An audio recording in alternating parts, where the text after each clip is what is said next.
ہے کہ لم تقع لہ فترہ، صاحب ہدایہ فرماتے ہیں میں نے کبھی چھٹی نہیں کی، اور خدا کی قسم اس دارالحدیث نے ایسے لمحات بھی دیکھے کہ طالب علم جو عبارت پڑھ رہا تھا اس کی والدہ محترمہ کا انتقال ہوا، جیسے احسان کے ساتھ ہوا ہے نا، کیونکہ پہلا واقعہ نہیں ہے، اور ظہر کی نماز میں والدہ کا جنازہ تھا، اور ظہر کے بعد بخاری ثانی کا گھنٹہ تھا، اور وہ طالب علم اپنی والدہ کی تدفین میں نہیں گیا بخاری ثانی کی عبارت پڑھنے کے لیے۔ وہ طالب علم موجود ہے اور میں آپ کو انشاءاللہ دکھا دوں گا۔ اللہ نے اس کو بڑی عزت دی، اور ماشاءاللہ بڑا بیر ایئر فورس بیس میں ابھی وہ امام ہے، لیکن میں نے خود دیکھا ہے واقعی اس نے ایسا کیا۔ سمجھ میں آ رہی ہے بات؟ تو نامی کوئی بغیر مشقت نہیں ہوا، 100 بار جب عقیق کٹا تب نگی ہوا۔ حضرت والد صاحب رحمۃ اللہ علیہ اس طالب علم کو دیکھ کے اشکبار ہو جاتے تھے، آنکھوں میں آنسو آ جاتے تھے، اور کہتے تھے یہ وہ طالب علم ہے جس نے بخاری کے گھنٹے کو ماں کی تدفین کے اوپر ترجیح دی ہے۔ امام ابو یوسف رحمۃ اللہ علیہ کے حالات میں بھی آتا ہے کہ حضرت کے پاس درس کے دوران میں کوئی آیا اور کہا کہ آپ کا جو بچہ پیدا ہوا اس کی طبیعت بہت خراب ہے۔ امام ابو یوسف رحمۃ اللہ علیہ نے فرمایا فوراً طبیب کو بلائیں، حکیم کو بلائیں اور اس کا علاج کروائیں۔ اور کچھ دیر بعد دوبارہ ایک آدمی آیا اور اس نے کہا کہ آپ کے اس اولاد کا انتقال ہو گیا۔ امام ابو یوسف رحمہ اللہ نے انا للہ پڑھا اور ان سے کہا کہ اس کی تدفین و جنازے کا انتظام کرو، اور واپس اپنے درس میں شروع ہو گئے۔ بہت بڑی بڑی تکالیف اٹھانی پڑتی ہیں، اللہ تعالیٰ سے خیر مانگیں گے، عافیت مانگیں گے، لیکن اپنے آپ کو تیار کرنا ضروری ہے۔ سمجھ میں آئی بات؟ جی پڑھو بھی، کون پڑھے گا؟ بسم اللہ۔ بسم اللہ الرحمن الرحیم۔ کتاب الصلاة، باب کیف فرضت الصلاة بالاسراء۔ وقال ابن عباس رضی اللہ عنہما حدثني ابو سفیان بن حرب في حديث هرقل فقال يأمرنا يعني النبي صلی اللہ علیہ وسلم بالصلاة والصدق والعفاف۔ بسم اللہ الرحمن الرحیم۔ کتاب الصلاة، یہ کتاب ہے نماز کے احکام کے بارے میں۔ باب کیف فرضت الصلاة، اور امام بخاری رحمۃ اللہ علیہ سب سے پہلے جو باب قائم فرما رہے ہیں وہ باب ہے کہ نماز کیسے فرض ہوئی ہے۔ اس سے متعلق جو اہم چیزیں جاننا بہت ضروری ہیں۔ سب سے پہلے کہ صلاح کسے کہتے ہیں؟ صلاح یصلو، صلاح یصلی اور صلیہ یصلا، تینوں ابواب عربی زبان میں مستعمل ہیں، اور صلاۃ کا ایک مشہور و معروف معنی جو آپ جانتے ہیں وہ دعا ہے۔ کیا ہے؟ دعا، اللہ سے مانگنا، دعا کرنا۔ اسی طرح صلاح یصلو یا صلاح یصلی، اس کا معنی ہے پیچھے آنے والا۔ کیا؟ پیچھے آنے والا۔ کیا مطلب ہے؟ گھوڑے کی جو مقابلہ اور ریس ہوتی ہے اس میں جو پہلے نمبر پہ ہے وہ کہلاتا ہے مجلی۔ کیا کہلاتا ہے؟ مجلی۔ اور جو دوسرے نمبر پہ اس کے پیچھے ہوتا ہے وہ کہلاتا ہے مصلی۔ کیا کہلاتا ہے؟ ہاں، مصلی۔ اور نمازی کو بھی مصلی کہتے ہیں۔ کہتے ہیں کہ اس کو صلاح اس لیے کہا گیا کہ سب سے پہلے جو رکن ایمان ہے وہ شہادتیں، کلمہ توحید، کلمہ طیبہ، اس کا اقرار زبان سے اور اس کی تصدیق جنان سے۔ جب یہ ساری چیزیں ہو جائیں تو اس کے بعد جو دوسرے نمبر پہ ایمان کے احکام ایمان کا عمل، ایمان کی علامات آتی ہیں، وہ صلاۃ نماز ہے۔ سمجھ میں آئی بات؟ اس لیے اس کو دوسرے نمبر پہ آنے والا یا پیچھے آنے والا کے معنی میں بھی استعمال کیا جاتا ہے۔ آپ صلی اللہ علیہ وسلم نے فرمایا قرۃ عینی الصلاۃ، میری آنکھوں کی ٹھنڈک، میرے سینے کا سکون، میرے لیے باعث اطمینان، میرے لیے راحت کا سبب وہ نماز ہے۔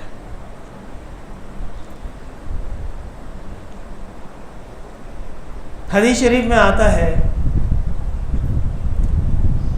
اور یہ حدیث حضرت شاہ انور شاہ کشمیری رحمۃ اللہ علیہ فیض الباری میں بھی اس کا ذکر فرما چکے ہیں، کیا کہ جناب رسول اللہ صلی اللہ علیہ وسلم جب معراج پہ تشریف لے گئے اور عرش معلی پہ ثم علی بی الی الجبار، پھر حضرت جبرائیل نے مجھے اللہ تبارک و تعالی کے سامنے کیا، پیش کیا، وہاں پہ حدیث شریف میں ایک عجیب بات آتی ہے، قف فإن ربک یصلی، صبر کرو، انتظار کرو، آپ کا رب نماز پڑھ رہے ہیں۔ یہ کون سی نماز ہے اور یہ کس طرح پڑھی جا رہی ہے اور یہ کس لیے پڑھی جا رہی ہے، اس میں علماء کرام نے بڑی بحث کی۔ اور حضرت شاہ انور شاہ کشمیری رحمۃ اللہ علیہ خلاصہ کلام یہ بیان فرماتے ہیں کہ دیکھیے، نماز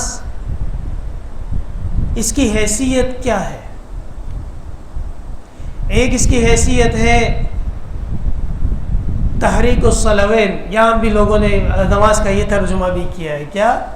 تحریک الصلوین، جسم کے مخصوص حصے کو ہلا دینا، اور کیونکہ بندہ صوفی نیچے جا رہا ہے، ابھی اوپر آ رہا ہے، ابھی رکوع میں جا رہا ہے، ابھی قاعدے میں بیٹھا ہے، ابھی دوبارہ قیام میں کھڑا ہو گیا، تو یہ پورا پریڈ ہے، کیا ہے؟ پوری پریکٹس ہے۔ اگر مسلمان صحیح نمازیں ادا کر لے تو یہی اس کی ورزش کے لیے ایک بڑا انتظام ہے۔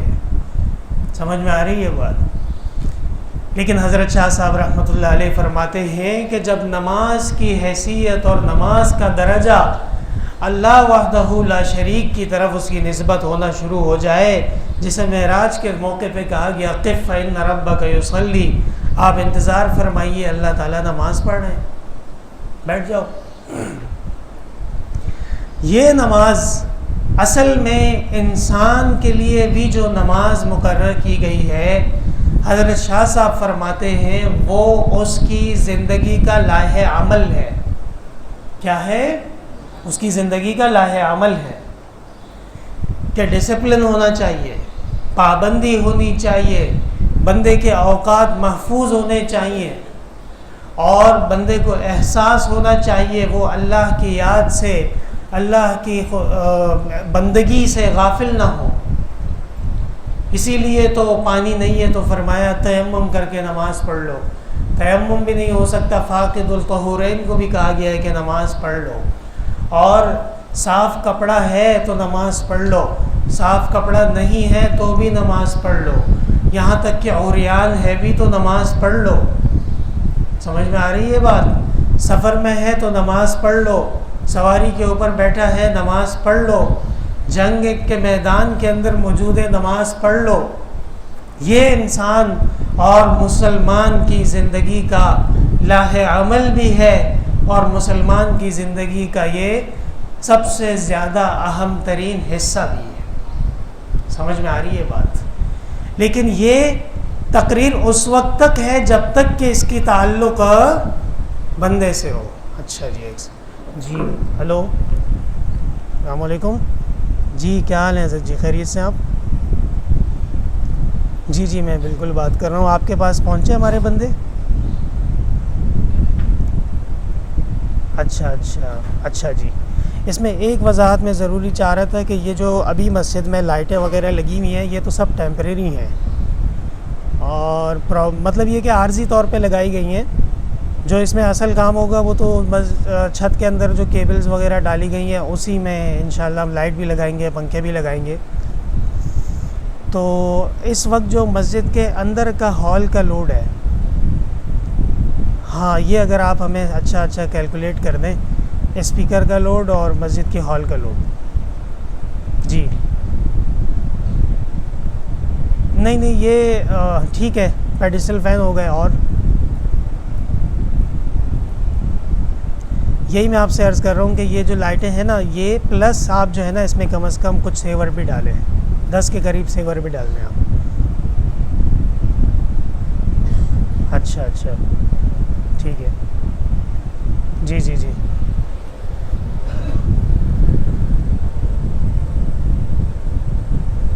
اچھا جی. اور اس پہ اسپیکر چلے گا، اذان بھی ہوگی. ٹھیک ہے.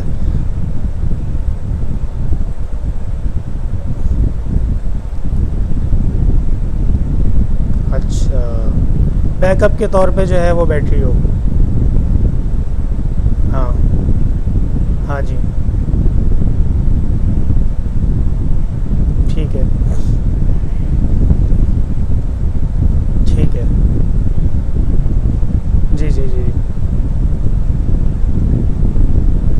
ہاں سمجھ گیا جی. بالکل جی بالکل ٹھیک ہے.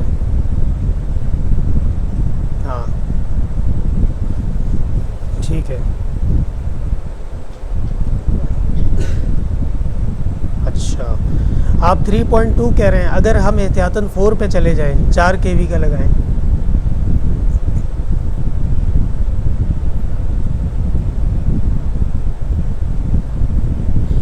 3700 ہو جائے گا. ٹھیک ہے جی. بس ٹھیک ہے انشاءاللہ تعالیٰ. آپ اس کی ترتیب بنا لیں. میں اس وقت کلاس میں ہوں، کچھ بچوں کو پڑھا رہا تھا، تو آپ سے میں دوبارہ تفصیل سے بات کرتا ہوں. شام میں آپ کو کال کر لوں گا. ٹھیک ہے، آپ تسلی سے وہاں بیٹھیں، چائے پئیں، اور آپ کوئی مسئلہ ہو تو آپ مجھ سے رابطہ کر سکیں. جی ٹھیک ہے جی.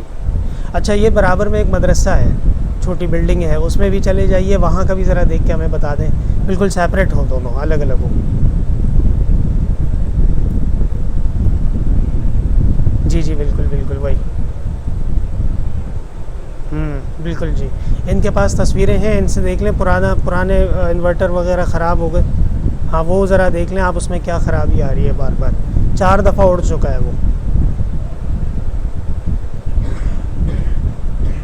ٹھیک ہے سمجھ گیا. ٹھیک ہے، آپ ذرا ریکمینڈ کیجیے گا. پلیٹیں لگی ہوئی ہیں اوپر، سب کچھ لگا ہوا ہے. آپ کون سا انورٹر یہ بیٹھک کے لیے، مدرسے کے لیے بھی دے دیجیے گا جو مناسب ہو. ٹھیک ہے چلیں انشاءاللہ. ٹھیک ہے جی. میں انشاءاللہ آپ سے پھر بات کرتا ہوں یہ تفصیل سے. ٹھیک ہے جی. جزاک اللہ. خدا حافظ. اللہ. اچھا جی، تو نماز کے بارے میں اللہ تبارک و تعالیٰ کی قدرت، اللہ تبارک و تعالیٰ کی عظمت، اللہ کی بڑائی، اللہ تبارک و تعالیٰ کی کبریائی، اور اللہ کی شان میں جو امور قدرت اور بادشاہت ہیں، اس کی ادائیگی کو اگر صلاۃ کہا جائے تو یہ حدیث کا ترجمہ بالکل صحیح ہو جائے گا کہ فَإِنَّ رَبَّكَ يُصَلِّي، آپ کے رب نماز پڑھ رہے ہیں جیسے اللہ کی شان کے لائق ہے، جیسے اللہ کی کبریائی کے لائق ہے، اور جیسے اللہ کی بادشاہت کے اوامر اور اللہ کی بادشاہت کے سلسلے اللہ کی منشا اور قدرت کے مطابق چل رہے ہیں، اس کو اگر حدیث شریف میں نماز کہہ دیا جائے تو اس میں کوئی حرج نہیں ہے. بات سمجھ میں آئی؟ کتاب الصلاۃ، یہ کتاب ہے نماز کے بارے میں. نماز کب فرض ہوئی؟ کہتے ہیں کہ جناب رسول اللہ صلی اللہ علیہ وسلم پہ جب پہلی دفعہ وحی کا نزول ہوا ہے، اقرأ بسم ربک الذی خلق، تو یہیں سے نماز کی فرضیت شروع ہو چکی ہے. فجر کی نماز اور عصر کی نماز، یہ دونوں نمازیں معراج سے پہلے آپ صلی اللہ علیہ وسلم کا پڑھنا یہ ثابت ہے. سمجھ میں آ رہی ہے بات؟ اور اس کے علاوہ دیگر واقعات میں بھی آتا ہے کہ آپ صلی اللہ علیہ وسلم نماز پڑھ رہے تھے، آپ نماز پڑھ رہے تھے، مشرکین مکہ آپ کو تنگ کرتے تھے، آپ کے اوپر اوجھڑی ڈالی گئی، آپ کو گردن میں کپڑا ڈال کے کھینچا گیا، کیا کیا تکالیف پہنچائی گئی ہیں۔ بخاری شریف میں حدیثیں ابھی بھی گزری ہیں۔ یہ کون سی نمازیں تھیں؟ کچھ نوافل اور کچھ یہ نمازیں جو معراج سے پہلے ہی اللہ تبارک و تعالیٰ کی طرف سے جناب رسول اللہ صلی اللہ علیہ وسلم کو سکھلا دی گئی تھی، بتلا دی گئی تھی، اور آپ اس پہ عمل فرمانا شروع ہو چکے تھے۔ انبیاء کرام کی دعائیں جو قبول ہوئی ہیں، انبیاء کرام کی جو برکات ہیں، وہ بھی نمازوں کی اوقات ہیں۔ مثلا فتلقى آدم من ربه کلمات فتاب علیہ انہ هو التواب الرحیم۔ حضرت آدم علیہ السلام کی دعا اللہ نے قبول فرمائی ہے تو یہ وقت فجر تھا۔ اور واستوت علی الجودی وقیل بعدا للقوم الظالمین، حضرت نوح علیہ السلام کی کشتی جودی پہاڑ پہ رکی ہے۔ محدثین و مورخین سے پتہ چلا کہ یہ ظہر کی نماز کا وقت تھا۔ اور حضرت یعقوب علیہ السلام کو حضرت یوسف کی بشارت دی گئی کہ حضرت یوسف موجود ہیں، خیر خیریت سے ہیں اور مصر کے امیر ہیں۔ یہ نماز عصر اور وَظَنُّونِ ذَهَبَ مُغَاضِبًا فَظَنَّ أَن لَّن نَّقْدِرَ عَلَيْهِ فَنَادَىٰ فِي الظُّلُمَاتِ أَن لَّا إِلَٰهَ إِلَّا أَنتَ سُبْحَانَكَ إِنِّي كُنتُ مِنَ الظَّالِمِينَ۔ شیخ سعدی کہتے ہیں قرص خورشید در سیاہی شد، یونس اندر دہان ماہی شد۔ سورج سیاہی میں چلا گیا اور حضرت یونس مچھلی کے پیٹ میں چلے گئے، پتہ چلا کہ مغرب کا وقت تھا۔ اور میں نے حضرت والد صاحب رحمۃ اللہ علیہ سے کہیں اس طرح بھی سنا ہے کہ حضرت یونس علیہ السلام ہی نماز ادا فرما رہے تھے اور ارادہ کیا 4 رکعتوں کا۔ کتنی کا؟ 4 رکعتوں۔ تیسری رکعت کے لیے جب بیٹھے، اللہ تبارک و تعالی نے دعا قبول فرما لی اور فرمایا بس بیٹھ جائیے، دوبارہ مزید اٹھنے کی ضرورت نہیں ہے۔ اس لیے جو مغرب کی نماز ہے وہ 3 رکعت۔ سمجھ میں آ رہی ہے بات؟ اور عشاء کی نماز اللیل للعاشقین ستر یا لیت اوقاتہا تدوم، رات عاشقین کے لیے لباس ہے، پردہ ہے، کاش کہ ہمیشہ رات ہوتی۔ رات کی نماز بہت بڑی نماز ہے۔ وَمِنَ اللَّيْلِ فَتَهَجَّدْ بِهِ نَافِلَةً لَكَ، اے پیغمبر رات کی نماز ضرور پڑھنی ہے۔ قُمِ اللَّيْلَ إِلَّا قَلِيلًا، رات میں آپ ضرور نماز پڑھا کریں۔ حضرت خواجہ گان فرید الدین گن شکر رحمۃ اللہ علیہ کا وہ مشہور شعر وقت سحر وقت مناجات ہے، خیز در آں وقت کے برکات ہے، یہ اردو کا پہلا شعر ہے۔ حضرت والی صاحب فرماتے تھے وقت سحر وقت مناجات ہے، اس میں اردو کتنی ہے؟ بس ہے یہ اردو ہے، باقی اردو نہیں ہے اس میں۔ اور وقت سحر وقت مناجات ہے، خیز در آں وقت کے برکات ہے۔ خیز کا مطلب ہوتا ہے اٹھنا، اٹھو اس لیے کہ یہ وقت برکت ہے۔ اور جناب رسول اللہ صلی اللہ علیہ وسلم سے بھی پوچھا گیا کہ حضرت کوئی بہترین عمل بتائیے، افضل عمل بتائیے۔ آپ نے فرمایا وَأَنْتَ تُصَلِّي وَالنَّاسُ نِيَامٌ، جب لوگ سو رہے ہوں تم نماز پڑھ رہے ہو، اس سے بڑا عمل کوئی نہیں۔ اور حدیث شریف میں آتا ہے اللہ تبارک و تعالی اپنی قدرت اور شان کے مطابق تشریف لاتے ہیں آسمان دنیا میں، حل من مستغفر فاغفر لہ، حل من سائل فاعطی لہ، ہے کوئی مانگے تو میں اس کو دوں۔ یہ مانگنا جو ہے یہ رات کے پہر میں ہوتا ہے۔ سمجھ میں آ رہی ہے بات؟ اس لیے تھوڑی دیر کے لیے تسلی سے، آرام سے، سنجیدگی سے سوچیں کہ ہم کیا ہیں، ہم کر کیا رہے ہیں، ہم کدھر جا رہے ہیں. اور پھر قرآن کریم کی اس آیت پہ غور کیجئے گا، وَمَا خَلَقْتُ الْجِنَّ وَالْإِنسَ إِلَّا لِيَعْبُدُونَ. اور پھر رات میں آرام تسلی سے وضو کرو، فَأَحْسَنَ وُضُوءَهُ، ایسا وضو کرو کہ مزہ آ جائے. اور اس کے بعد پھر نماز پڑھو، عبادت کرو، اللہ سے مانگو. اور یہ ایسا مزہ ہے کہ پھر آپ کو لوگ روکیں گے اور آپ کہیں گے کہ نہیں مجھے نماز پڑھنی. حدیث شریف میں آتا ہے کہ جو میت ہوتی ہے، جو آدمی مسلمان مر جاتا ہے اور اس کے پاس فرشتے آتے ہیں، اس سے سوال جواب کرتے ہیں، تو وہ جو مسلمان ہوتا ہے وہ اس کو ایک عجیب بات کہتا ہے، دعنی فانا اصلی، اس طرح کے الفاظ آتے ہیں، مجھے چھوڑو اس لیے کہ میں نماز پڑھوں گا. اور وہ جب قبر میں جاتا ہے تو اس کو ایسا محسوس ہوتا ہے کہ مغرب ابھی سورج غروب ہوا ہے، مغرب کی نماز کا وقت ہے. سمجھ میں آ رہی ہے بات؟ تو دنیا میں اگر نمازیں پڑھی ہوں گی تو قبر کے اندر فرشتوں سے کہے گا کہ دعونی اصلی، مجھے چھوڑو میں نماز پڑھنا چاہتا ہوں. دنیا میں اگر نہیں پڑھی ہے تو پھر دعونی اصلی کیسے ہوگا؟ سمجھ میں آ رہی ہے بات؟ کتاب الصلاۃ، امام بخاری رحمۃ اللہ علیہ، بہت اہم ترین عبادت، اسلام کا رکن، اور جناب رسول اللہ صلی اللہ علیہ وسلم کی خصوصیت، آپ کی آنکھوں کی ٹھنڈک، عظیم عمل نماز کا ذکر فرما رہے ہیں. اور سب سے پہلے پھر یہ سوال ہوا کہ یہ نماز فرض کیسے ہوئی ہے. سن 11 ہجری میں جناب رسول اللہ صلی اللہ علیہ وسلم مکہ، سن 11 نبوی میں، ہجری نہیں، کیا ہو جائے گا؟ نبوی ہوگا نا. مکہ مکرمہ میں آپ موجود ہیں اور حضرت ام ہانی بنت ابی طالب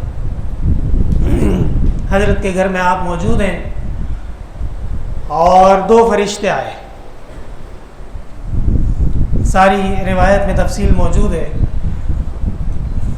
اور آپ صلی اللہ علیہ وسلم کو لے چلے، چھت پھاڑ کے آپ کو لے چلے حتیم کی طرف. حتیم لے جا کے آپ کو آپریشن کیا گیا، آپ کی سرجری کی گئی، باقاعدہ آپ کو تیار کیا گیا. جس عظیم مقام اور مرتبے اور سفر پہ جانا تھا اور اللہ وحدہ لا شریک کے سامنے پیش ہونا تھا، اس کے لیے ضروری ہے کہ بندگی کے اندر علم بھرا جائے، حکمت بھری جائے، نور بھرا جائے. اللہ تبارک و تعالیٰ کی طرف سے تمام احسانات آپ کو دے دیے گئے. اور اس کے بعد ایک سواری آپ کے سامنے پیش کی گئی جو گھوڑے سے کچھ چھوٹی تھی اور خچر سے کچھ بڑی تھی. یقال لہ البراق، اس کو کیا کہا جاتا ہے؟ براق کہا جاتا ہے. یہ آپ صلی اللہ علیہ وسلم کی مخصوص سواری، جنتی سواری. کہتے ہیں بیت المقدس میں آج بھی وہ جگہ موجود ہے، وہ پتھر موجود ہے جس سے اس براق کو باندھ دیا گیا تھا، کھڑا کر دیا گیا تھا جب آپ انبیاء کرام سے ملاقات کر رہے تھے اور مسجد اقصیٰ میں آپ نماز پڑھا رہے تھے. اس پہ آپ سوار ہوئے اور یہ جو سفر ہے یہ عجیب و غریب سفر ہے، یہ نبوت کا سفر ہے. حضرت شاہ صاحب رحمۃ اللہ علیہ نے فرمایا کہ آپ صلی اللہ علیہ وسلم خاتم الانبیاء والمرسلین ہیں، اس لیے اس سفر میں آپ کو قیامت تک آنے والے واقعات اور قیامت تک آنے والے حالات، اس کی جھلکیاں دکھائی گئی ہیں، اس لیے کہ نبوت کمال کو پہنچ رہی ہے.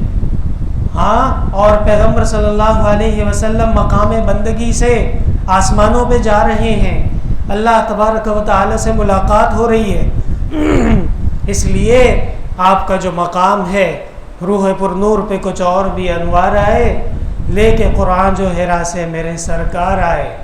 آپ کے جو انوارات تھے، آپ کے جو روح پر نور تھی، وہ دن بدن مزید ترقیات کرتی تھی. جو بھی دیکھتا تھا گویا کہ پہلی دفعہ دیکھا ہو، جو بھی دیکھتا تھا وہ دیکھتا رہ جاتا تھا، اور جو دیکھتا تھا وہ نظر ہٹا نہیں پاتا تھا، اور قسم کھا کے کہتا تھا کہ یہ چہرہ اور یہ شخصیت یہ اللہ کے سچے رسول ہے، یہ جھوٹ نہیں بول سکتا۔ آپ صلی اللہ علیہ وسلم نے فرمایا، میں جب جبرائیل امین کے ساتھ براق پہ چلا، راستے میں ایک بوڑھی عورت پراگندہ حال، پریشان حال، عجیب و غریب چڑیلوں والی حلیے میں، اور پیغمبر کی طرف بھاگ رہی ہے، آوازیں دے رہی ہے۔ حضرت جبرائیل نے فرمایا توجہ نہ کیجیے گا، فَإِنَّمَا هِيَ الدُّنْيَا، یہ دنیا ہے۔ کیا ہے؟ دنیا ہے۔ رأيت موسیٰ يصلي عند الكثيب الأحمر، میں نے حضرت موسیٰ علیہ السلام کو دیکھا کہ وہ نماز پڑھ رہے تھے فی قبرہ، ہی اپنی قبر میں، عند الکثیب الاحمر، سرخ ٹیلے کے پاس۔ آج لوگ کہتے ہیں کہ قبر کے اندر کچھ بھی نہیں ہے، قبر کے اندر سب ختم ہو گیا، قبر کے اندر ہڈیاں بھی چورا ہو گئیں۔ یہ دیکھو روایت موجود ہے، اس کا کیا جواب دو گے؟ النار یعرضون علیہا غدوا وعشیا، اس کا کیا جواب دو گے؟ اور احادیث کے اندر جو آتا ہے قبر کے اندر جنت کی کھڑکی کھول دی جائے گی، یا گناہ گار کے لیے جہنم کی ہوائیں آنا شروع ہو جائیں گی، اس کا کیا جواب دو گے؟ اس لیے افراط و تفریط میں پڑھنے کی ضرورت نہیں ہے۔ دوسری طرف، اور جی میتیں ساری زندہ ہیں، میتیں تو بڑی با کمال ہوتی ہیں، او جی یا غوث اعظم فلانا یہ وہ، اور داتا دربار ان کو بھی یاد کرو، خواجہ فرید کے بھی جا کے سجدے کرو۔ ہاں، انک میت وانہم میتون، اموات غیر احیاء وما یشعرون ایان یبعثون، کیا جواب دو گے اس کا؟ اس لیے وَكَذَلِكَ جَعَلْنَاكُمْ أُمَّةً وَسَطًا، اے طالب علموں، اے اہل حق کے طلباء، ہم نے تم کو امت وسط بنایا ہے، لِتَكُونُوا شُهَدَاءَ عَلَى النَّاسِ، تاکہ تم مماتیوں کو بھی سیدھا کر سکو، حیاتیوں کو بھی سیدھا کر سکو۔ سمجھ میں آئی بات؟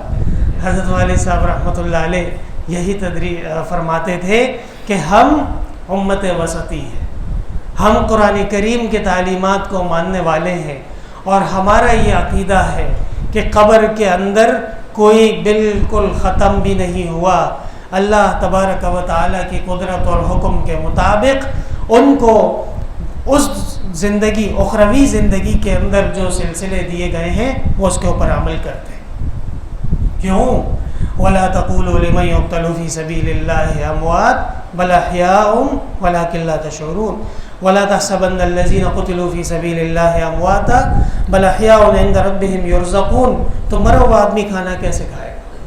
کیا جواب دو گے اس کا؟ اسی لیے علماء کرام نے فرمایا کہ اپنے عقیدے کو درست رکھنا اور اپنے مسلک کو درست رکھنا یہ بہت زیادہ ضروری ہے۔ سمجھ میں آئی بات؟ حضرت موسیٰ علیہ السلام کو آپ نے دیکھا، آپ نماز پڑھ رہے تھے، پتہ چلا کہ قبر کے اندر اعمال تعطل نہیں ہوتا۔ انبیاء کرام کو اللہ نے یہ معجزہ دیا ہے کہ وہ قبر کے اندر بھی اعمال کرتے ہیں۔ دوسری بات، صحابہ کرام نے پوچھا کہ حضرت یہ آپ نے حضرت موسیٰ کو جو نماز پڑھنے دیکھا ہے، یہ تو بہت بڑی بات ہے، آپ ہمیں بھی دکھائیے حضرت کی قبر کدھر ہے، ہاں، تاکہ ہم بھی پھر اگلے سال وہاں برسی کے لیے پہنچ جائیں، اور چراغاں بھی کریں گے، پھولوں کی چادر بھی ڈالیں گے، اگر بتیوں والوں کو بھی حکم کر دیا جائے کہ بھائی تیاری کرو، قبر مل گئی ہے بہت بڑی، اور کہ الیکٹرک والوں سے بجلی بھی چوری کریں گے، چراغاں بھی ضروری ہے، قوالی والوں کو بھی بلائیں گے، آ جاؤ وہاں پہ مجلس کرنی ہے، نہیں، کچھ بھی نہیں۔ آپ صلی اللہ علیہ وسلم نے جواب دیا، کبھی وہاں سے گزر ہوگا تو میں تم کو بتا دوں گا، یہ بھی نہیں فرمایا کہ میں تمہیں ضرور بھی ضرور دکھا دوں گا۔ پتہ چلا کہ قبور انسان کی زندگی کا مقصد نہیں ہے، قبور فَإِنَّهَا مُذَكِّرَةٌ لِلْآخِرَةِ، آخرت کی یادگار ضرور ہے، قبور صالحین کی یادگار ضرور ہے، قبور اللہ تبارک و تعالیٰ کی طرف بندے کی توجہ دلانے کے لیے ایک بہترین نصیحت کا سامان ہے، لیکن بس اس سے زیادہ کچھ بھی نہیں ہے۔ اس سے آگے قبر سے مانگنا، قبر کو مشکل کشا سمجھنا، قبر کو حاجت روا سمجھنا، قبر والے کو اللہ کے ہاں سفارشیں کرنے والا کہنا، قبر والے کو مشکل کشا و حاجت روا سمجھنا ناجائز حرام ہے اور شرک ہے۔ اور موضح القرآن، کیا موضح القرآن، حضرت شاہ عبد القادر رحمۃ اللہ علیہ وَلَا تَنْكِحُوا الْمُشْرِكَاتِ حَتَّى يُؤْمِنَّ، اس آیت کے ذیل میں لکھتے ہیں، کیا لکھتے ہیں کہ جو کسی کو کسی طرح بھی حاضر ناظر جانے، جو کسی کو کسی طرح بھی مشکل کشا جانے، جو کسی کو کسی طرح بھی حاجت روا جانے، جو یہ جانے کہ فلاں ہماری آواز دور سے سنتا ہے، جو یہ جانے کہ فلاں ہماری دعا سنتا ہے، جو یہ جانے کہ فلاں ہمارے لیے مسائل حل کرے گا، جو یہ جانے کہ فلاں ہمیں بیٹا دے گا، جو یہ جانے کہ فلاں ہمیں رشتہ داری اور رشتے دے گا، وہ مشرک ہے، اس کے ساتھ نکاح کرنا جائز نہیں ہے۔ یہ میں نے نہیں کہا ہے، خدا کے لیے کس نے کہا ہے؟ شاہ عبد القادر رحمۃ اللہ علیہ کے، اور موضح القرآن موجود ہے، کھول کے دیکھ لو۔ ہاں تو ہم پہ تو اعتماد نہیں ہے نا، کون کون سنتا ہے کہانی میری اور پھر وہ بھی زبانی میری، تو شیخ عبد القادر کا تو سنو، اور شاہ ولی اللہ رحمۃ اللہ علیہ، شاہ عبدالعزیز رحمہ اللہ، یہ سب کیا قبروں سے مانگتے تھے؟ جو تم ان کے نام لیتے ہو، بدعتی کہتے ہیں ہمارے تھے وہ، شرم تم کو مگر نہیں آتی۔ ہاں تو بہرحال حضرت شاہ ولی اللہ نے کوئی برسی منائی ہوگی، کوئی انہوں نے بھی جلوس نکالا ہوگا، انہوں نے بھی کوئی درود و سلام کی مجلس کی ہوگی، لاؤ آؤ میدان میں دکھاؤ کدھر ہے، نہیں ہے، کچھ بھی نہیں ہے۔ یہ تو اعلیٰ حضرت کی مہربانی ہے، سمجھ میں آئی بات؟ اس کے بعد سے یہ سلسلے شروع ہوئے، اللہ تعالیٰ عافیت فرمائے۔ جی پڑھو، حدیث پڑھو۔ تو بہرحال نماز کی فرضیت معراج میں ہوئی ہے، نماز بہت اہم رکن ہے، نماز کو نماز کیوں کہتے ہیں، یہ ساری چیزیں آپ کے علم میں ہونا ضروری ہیں۔ اور امام بخاری رحمہ اللہ نماز کی فرضیت کے متعلق حدیث بھی لے کے آ رہے ہیں، پڑھیے۔ وبه قال حدثنا يحيى بن بكير قال حدثنا الليث عن يونس عن ابن شهاب عن انس بن مالك رضي الله عنه قال كان ابو ذر يحدث ان رسول الله صلى الله عليه وسلم قال فرج عن سقف بيتي وانا بمكة فنزل جبريل ففرج صدري ثم غسله بماء زمزم ثم جاء بقسط من ذهب۔ یہ دیکھ رہے ہو، ثم غسله بماء زمزم، زمزم کے پانی سے دھویا گیا۔ اللہ تعالیٰ آپ کو توفیق دیں، آپ زمزم پئیں تو دعا ضرور کریں، زمزم کو اپنی آنکھوں پہ ڈالیں، زمزم کو اپنے چہرے پہ ڈالیں، زمزم کو اپنے سینے پہ لگائیں۔ میں پہلی دفعہ جب والد صاحب رحمۃ اللہ علیہ کے ساتھ عمرے پہ گیا تو حضرت والد صاحب رحمۃ اللہ علیہ نے مجھے فرمایا کہ زمزم بہت زیادہ اہم چیز ہے، اور زمزم دعاؤں کی قبولیت میں بہت زیادہ بہترین ہے۔ اور عجیب بات بتاؤں، علامہ ابن حجر عسقلانی رحمۃ اللہ علیہ، یہ ابن حجر کہاں بنے ہیں؟ خود انہوں نے کہیں لکھا ہے کہ میں نے زمزم پی کے دعا کی تھی کہ اللہ مجھے ایسی بخاری کی شرح لکھنے کی توفیق دے کہ ویسی شرح کسی اور نے نہ لکھی ہو، اور اللہ نے پھر ان کو فتح الباری لکھنے کی توفیق دی۔ اور حضرت والد صاحب رحمۃ اللہ علیہ بھی فرماتے ہیں، پہلی دفعہ حضرت حج پہ گئے تھے 1986 میں، زمزم میں تزلع کرنا ضروری ہے۔ تزلع کیسے؟ اتنا پیو کہ واپس آنا شروع ہو جائے، اس کو کہتے ہیں تزلع۔ شیخ زاہد الکوثری رحمۃ اللہ علیہ، جو سلطنت عثمانیہ کے آخری مفتی اعظم بھی تھے اور حضرت مولانا یوسف بنوری رحمۃ اللہ علیہ کے شیخ بھی تھے، انہوں نے بھی یہ کہیں فرمایا ہے کہ زمزم پی کے اللہ نے میرے علم سے متعلق دعا قبول کی اور میرا حافظہ اچھا ہو گیا، اور میں نے پھر حنفیت کے اوپر بہت زیادہ کام کیا۔ تو زمزم دنیا کا سب سے افضل پانی ہے، اور زمزم سب سے بہترین پانی ہے۔ ہاں کچھ لوگ ایسے بھی ہیں جو اس کو نہیں مانتے کہ یہ بہترین پانی نہیں۔ میں نے اپنے کانوں سے 2 بندوں کو آپس میں بات کرتے ہوئے سنا کہ وہ کہتا تھا کہ نہ آب کربلا بہتر از زمزم، کیا زمزم سے زیادہ جو اچھا پانی ہے وہ کربلا کا پانی ہے۔ اب اللہ تعالیٰ ان کو توفیق دے، ہدایت دے کہ وہ زمزم کو پہچانے۔ وہ بھول گئے کہ پیغمبر کا سینہ زمزم سے دھویا جا رہا ہے، سمجھ میں آ رہی ہے بات؟ جی پڑھو. ثم جاء بطست من ذهب ممتلئ حكمة وإيمانا. بلکہ میں پڑھ لیتا ہوں، ٹھیک ہے. ثم جاء بطست من ذهب، سونے کا کٹورا لایا گیا، ممتلئ حکمتا و ایمانا، اور وہ بھرا ہوا تھا حکمت سے اور ایمان سے. دیکھ رہے ہو، یعنی دین سے، اسلام سے، شریعت سے. جناب رسول اللہ صلی اللہ علیہ وسلم کو اللہ نے انک لعلی خلق عظیم جو فرمایا ہے، تو اس کے لیے اللہ کی طرف سے یہ تمام انتظامات کیے گئے. فافرغہ فی صدری، میرے سینے میں ڈالا گیا. ثم اطبقہ، اور پھر اس کو جمع کر دیا گیا. ثم اخذ بیدہ، اور پھر میرے ہاتھ سے پکڑا. فعرج بی الی السماء، مجھے آسمان کی طرف لے گئے. فلما جئت الی السماء الدنیا، جب میں پہنچا آسمان دنیا کی طرف. قال جبرائیل علیہ السلام لخازن السماء، آسمان کا جو داروغہ ہے، آسمان کا جو سپروائزر ہے، جو وہاں کا نگران ہے، افتح، کھولو. قال من ھذا، کون ہے؟ قال ھذا جبرائیل. قال هل معك احد؟ قال نعم معي محمد. کون ہے؟ میرے ساتھ محمد ہے. عرش والے تیری عظمت، فرش والے تیری عظمت کو کیا جانے. شعر سنو، غور سے سننا. فرش والے تیری عظمت کو کیا جانے، خسروا عرش پہ اڑتا ہے پھریرا تیرا. سمجھ میں آئی بات؟ ہاں بالکل. فرش والے تیری عظمت کو کیا جانے، خسروا عرش پہ اڑتا ہے پھریرا تیرا. کون آیا ہے؟ محمد آئے. کھولو دروازہ. افتح، ٹھیک ہے. قال نعم معي محمد. فقال ارسل الیہ، کیا ان کو بلایا گیا ہے؟ قال نعم، جی بالکل بلایا گیا ہے، اجازت نامہ موجود ہے. فلما فتح علون السماء الدنیا، جب آسمان کھلا گیا دنیا والا. فاذا رجل قاعد علی یمینہ، ایک شخص بیٹھا ہوا ہے اور ان کے دائیں طرف اسودۃ، لوگوں کے بہت بڑے بڑے لشکر ہیں. وعلی یسارہ اسودۃ، اور ان کے دائیں طرف بھی لوگوں کے جمگٹے ہیں. ہاں، سواد کہتے ہیں جو لوگوں کا بڑا ہوتا ہے، سواد اعظم، بڑی قیادت. سمجھ میں آئی بات؟ اسودہ لوگ. اذا نظر قبل یمینہ ضاحکا، اور جب حضرت اپنے دائیں جانب دیکھتے ہیں تو ہنستے ہیں. وَإِذَا نَظَرَ قِبْلَ شِمَالِهِ بَكَى، اور جب اپنی بائیں جانب دیکھتے ہیں تو رونے لگتے ہیں. فَقَالَ مَرْحَبًا بِالنَّبِيِّ الصَّالِحِ وَالْإِبْنِ الصَّالِحِ، پیغمبر کو، آپ صلی اللہ علیہ وسلم کو دیکھا تو کہا خوش آمدید نیک نبی کو اور خوش آمدید نیک بیٹے کو.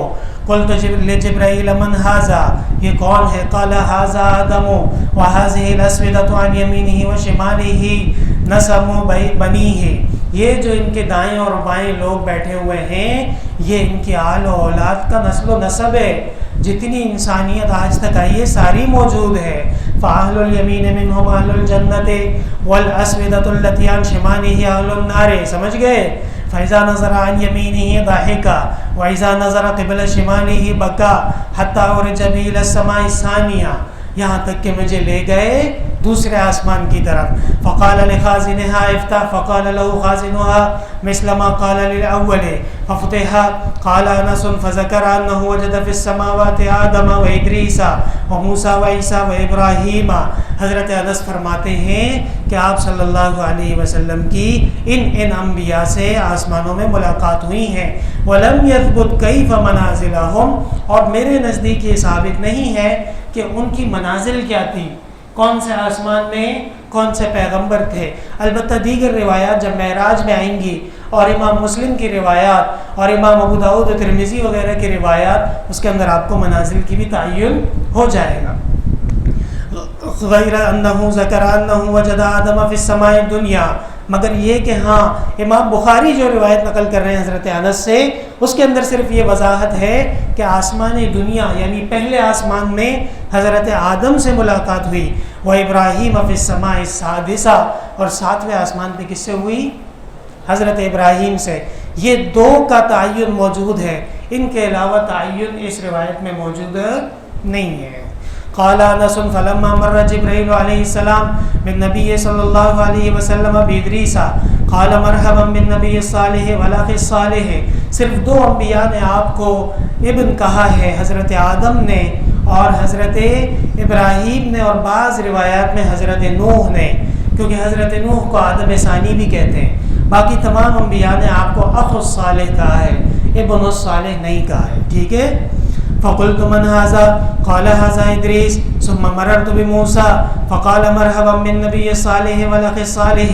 حضرت ادریس علیہ السلام کہتے ہیں کہ حضرت بہت بہترین درس دیتے تھے، ایسا درس دیتے تھے کہ اس میں مخلوقات جمع ہو جاتی تھیں، انسان اور جن تو ہوتے ہی تھے، فرشتے بھی بیٹھے ہوتے تھے.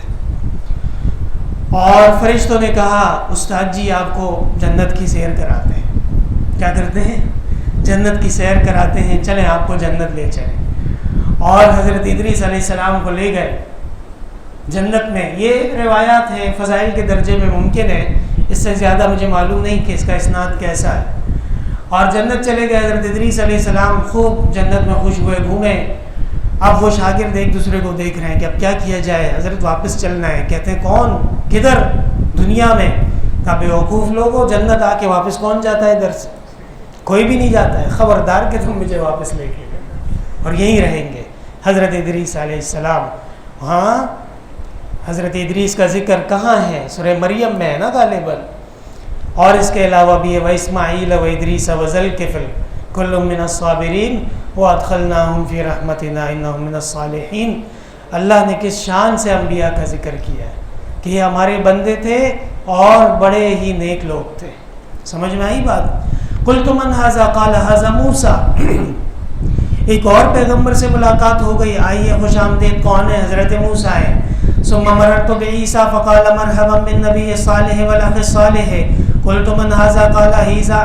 ثم مررت ابراہیم فقال مرحبا بالنبی الصالح والابن الصالح. دیکھ رہے ہو پیارے بیٹے، نیک بیٹے، آئیے.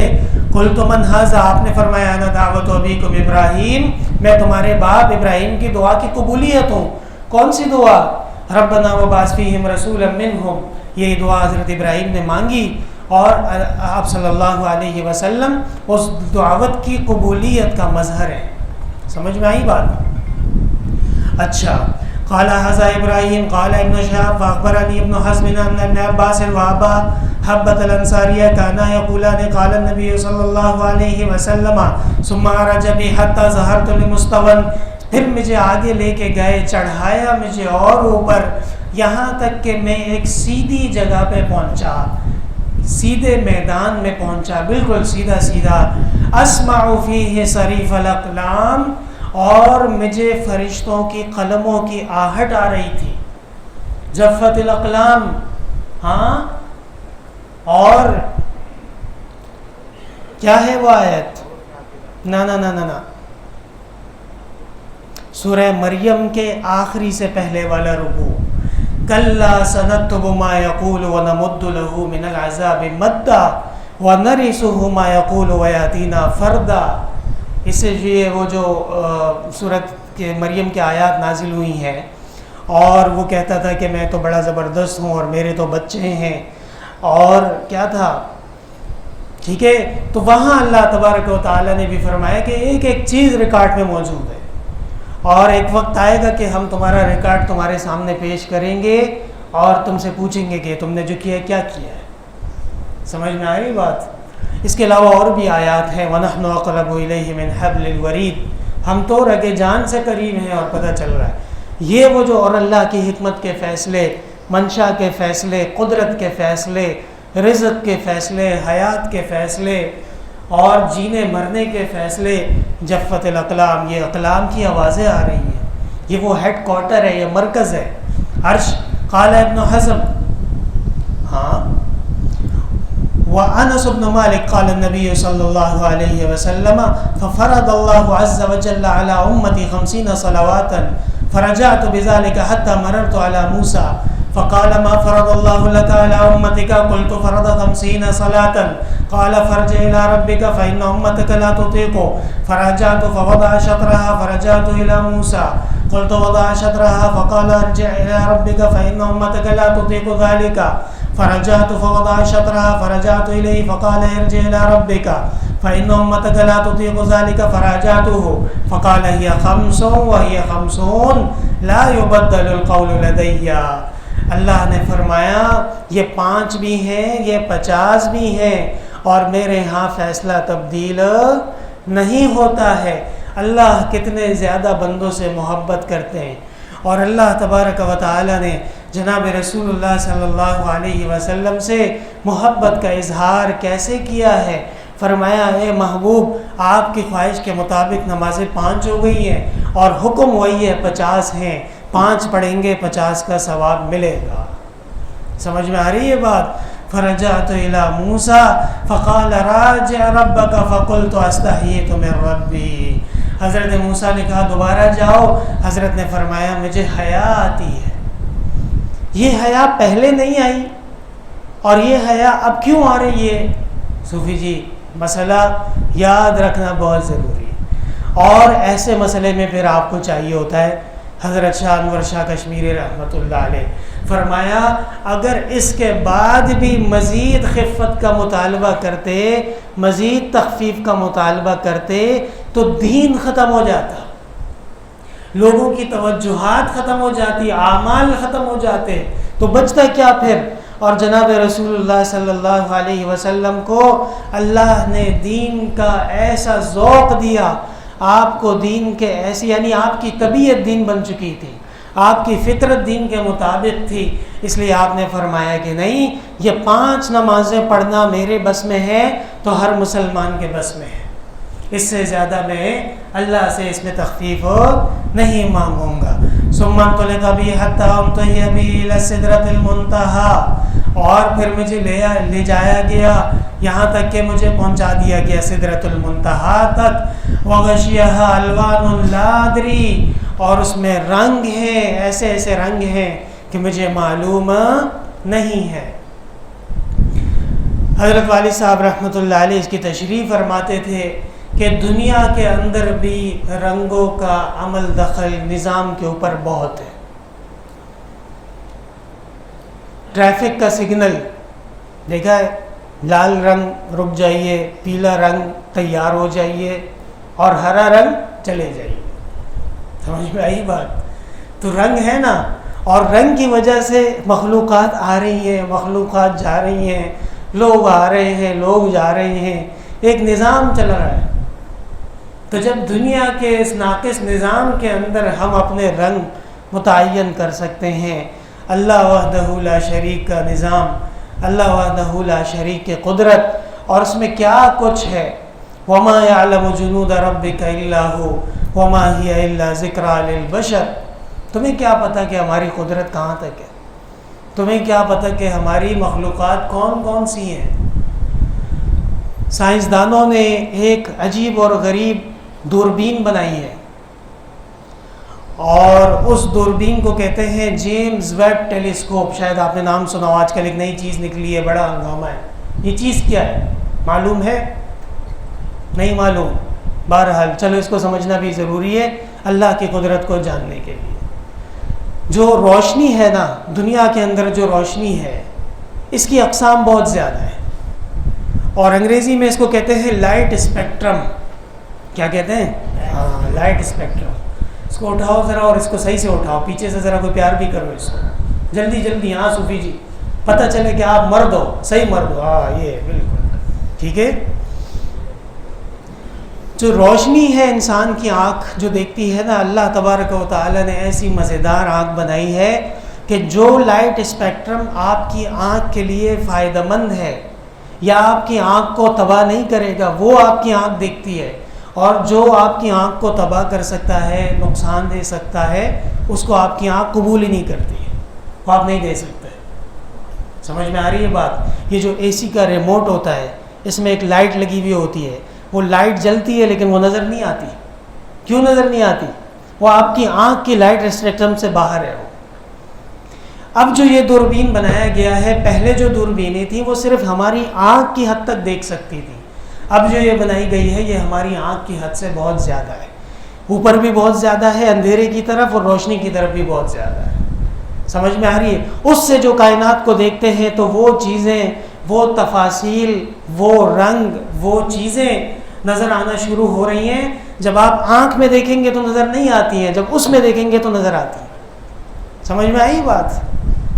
اور اس میں دیکھنے کے بعد اصل آمدم برسر مطلب اس میں ایک ایسا سسٹم بھی ہے کہ وہ یہ روشنی کس چیز سے ٹکرائی ہے، یا یہ روشنی کن کن مٹیریلوں سے گزر کے آگے آ رہی ہے. سمجھ میں آ رہی ہے بات؟ بھائی میں نے پیچھے ایک لائٹ جلائی اور آگے اس کے کاغذ رکھ دیا تو لائٹ کی روشنی بدل جاتی ہے. وہ جو سسٹم ہے وہ یہ تعین کر سکتا ہے کہ یہ روشنی جس جگہ سے نکل رہی ہے وہاں پہ پتھر ہے یا وہاں پہ پانی ہے یا وہاں پہ برف ہے، کیا چیز ہے ادھر.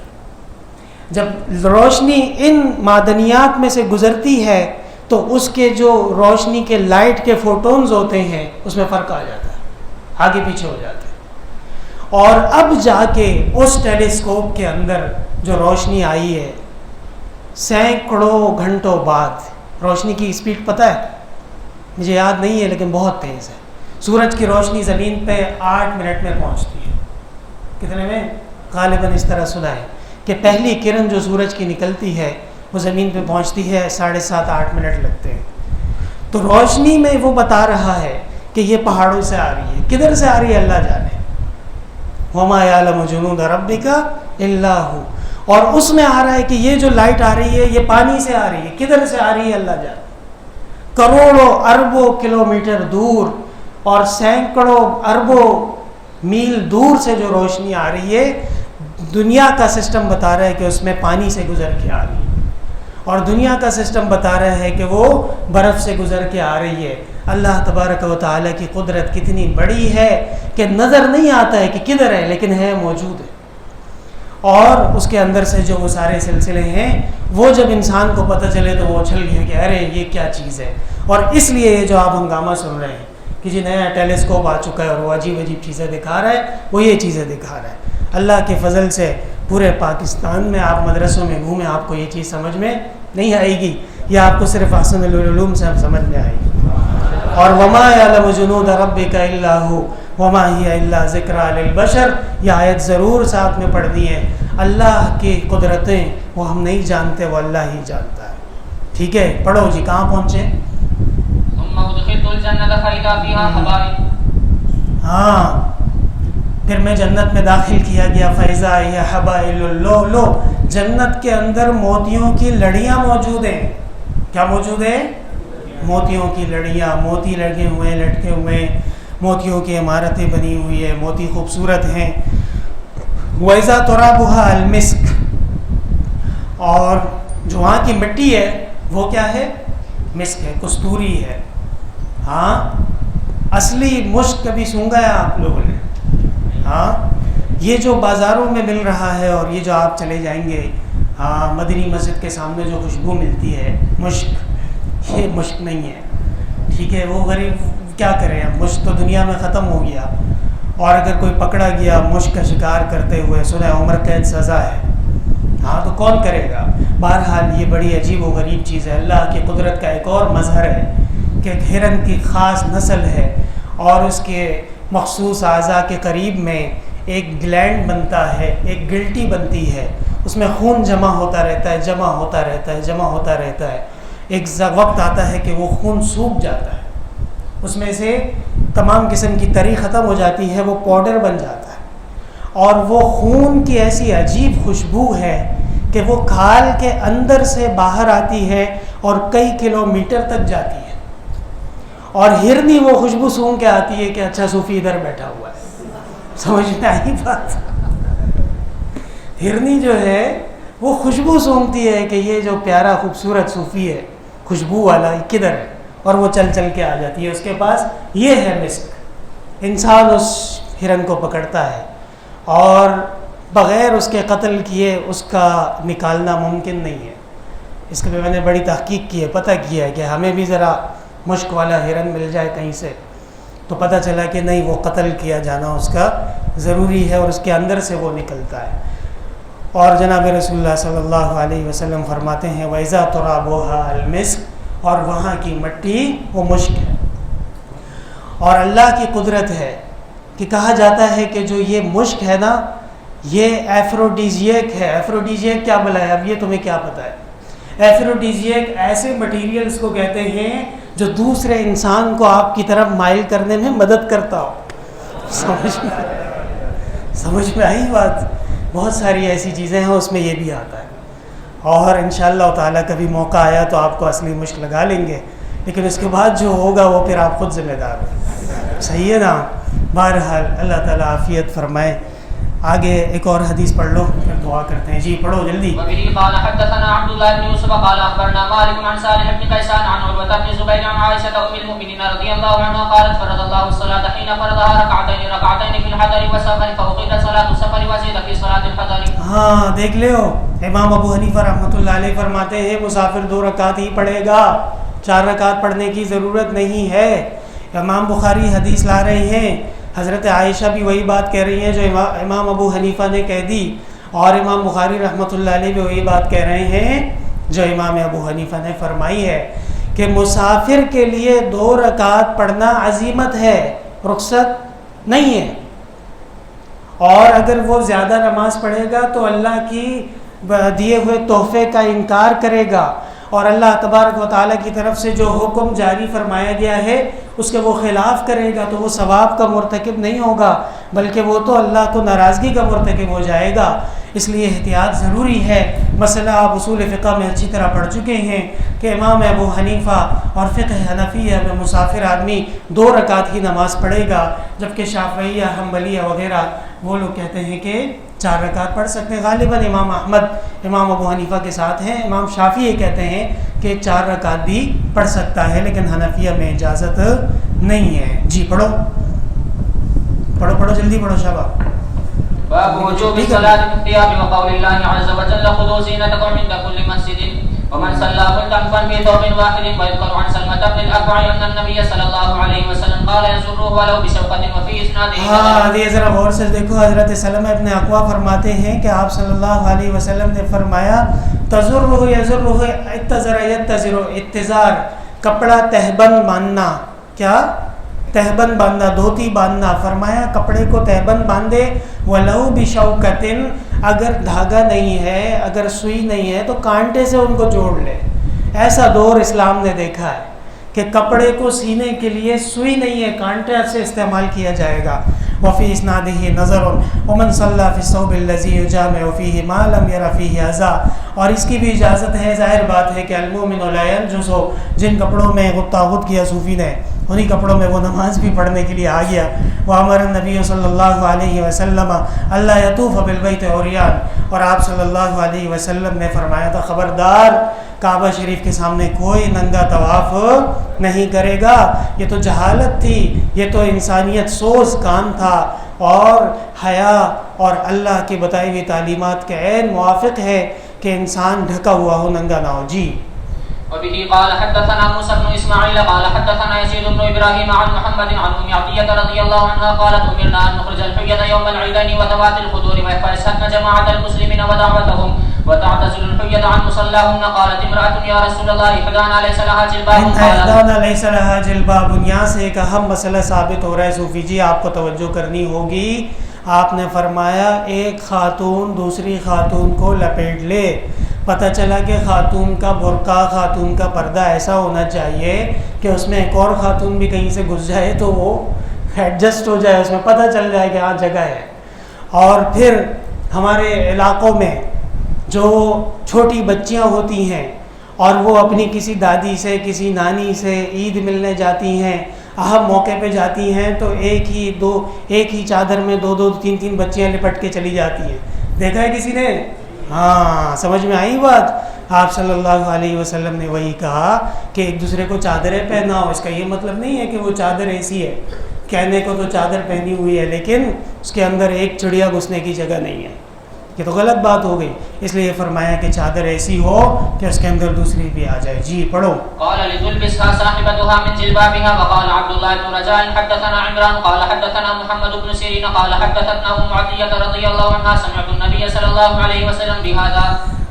جی بس کافی. الحمدللہ رب العالمین, لا الہ الا اللہ وحدہ لا شریک لہ, لہ الملک وله الحمد وهو على كل شيء قدیر. اللهم لا تدع لنا ذنبا الا غفرته ولا هما الا فرجته ولا حاجة الا قضيتها يا ارحم الراحمين ويا اكرم الاكرمين. اللهم حلل مشكلاتنا واقض حاجاتنا وادفع عنا بلياتنا واشف مرضانا واسمع دعواتنا انك سميع الدعاء. ہمارے احسان کے لیے دعا کیجیے، اللہ تعالیٰ اس کا غم کم کرے، اور تمام ساتھیوں کے لیے دعا کیجیے، اللہ تعالیٰ ان کو خیر نصیب کرے، عافیت نصیب کرے، ان کا دل و دماغ اللہ تعالیٰ علوم دینیہ کے لیے روشن کرے۔ فاللہ خیر حافظہ وہو ارحم الراحمین۔ ہماری بہنیں جو مدرسۃ البنات میں بخاری شریف سنتی ہیں یا دنیا کے کسی بھی ملک میں ہیں بذریعہ انٹرنیٹ، اللہ تعالیٰ ان کی بھی مدد و نصرت کرے۔ وصلی اللہ تعالی علی خیر خلقہ محمد وعلی آلہ وصحبہ اجمعین برحمتہ۔